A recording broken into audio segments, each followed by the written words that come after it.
വിവേകിന്റെ വീട്ടിലെത്തിയിരിക്കുകയാണ് ഞങ്ങൾ പ്രിയദർശനാണ് വന്നത്. ഇതാണ് ഗൈസ് മാക്രോൺസ്.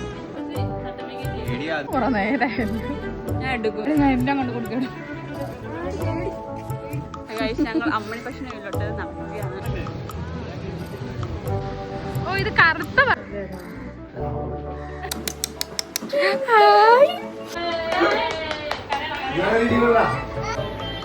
ഗൈസ്, ഇത് നമ്മുടെ ജുവല. വേണ്ട, നമുക്ക് ഓട്ടപ്പെടുത്തം കളിക്കാം. നിക്കണം കാണേ. ഇതാണ് അമ്മുക്കുട്ടി. ഇത് അവധിയാണ്, പക്ഷെ ഇവിടെ ഒരു മഴയില്ല.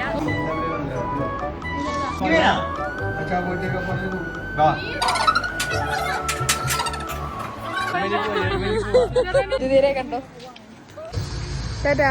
Okay bye. നീ ഉള്ളത് കൊണ്ട് പറഞ്ഞു, നീ നോണ